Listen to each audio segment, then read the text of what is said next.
Il y avait une question aussi de Flora et Loïs sur les vêtements. Est-ce qu'il y a des règles vestimentaires particulières ou des choses comme ça? Alors, la réponse est non, en fait. Le Togo, c'est un pays hyper tolérant. Il n'y a pas de règles vestimentaires particulières, à part juste un minimum enfin, de décence, quoi. Par exemple, il y a certains pays où les épaules, ça pose problème. Au Togo, ça pose pas de problème. Vous pouvez être en débardeur, ça pose aucun souci. Les shorts, ça pose pas de problème. Les jupes, ça pose pas de problème. Donc voilà, sentez-vous à l'aise, simplement, juste comme partout, de la décence, mais à part ça, il y a pas de souci particulier. Pour ceux qui feront des chantiers rénovation et puis donc rénovation du dispensaire et puis finition de l'école primaire, donc c'est Carole et Pascal pour la finition de l'école primaire et puis Flora et Loïs pour la rénovation du dispensaire.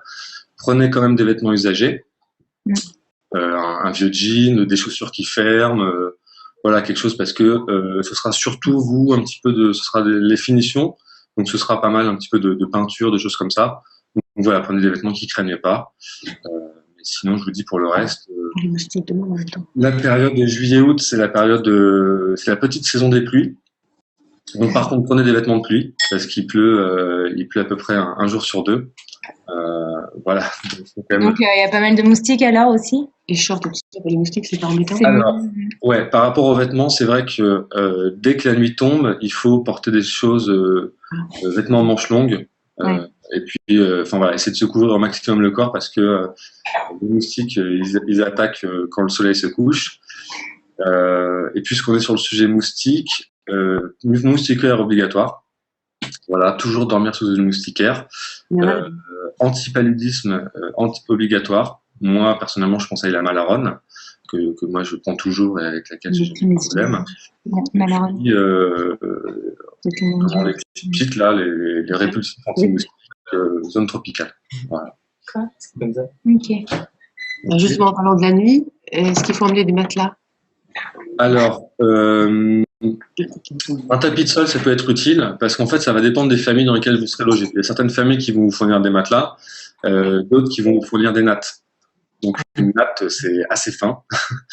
Donc, voilà, un petit tapis de sol, un petit matelas gonflable. Un petit matelas gonflable? Ouais, voilà.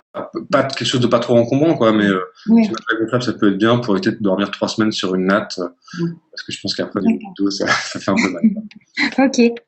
Voilà. Et on est hébergé on est combien par famille hébergé?